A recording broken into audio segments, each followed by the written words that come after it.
Hello and welcome. Today's video is about how to make a simple watercolor sketch when referring to a rather complex looking reference photograph.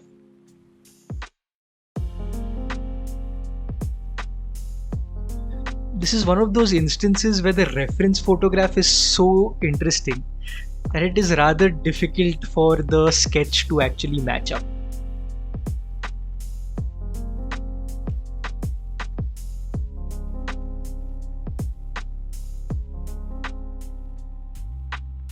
I was initially a bit hesitant to upload this one as there are a few minor issues with this video. However, today I feel that there is a lot one can learn from observing my process, especially with respect to maintaining freshness and color in a scene with so many dark sections. So go ahead, take a look.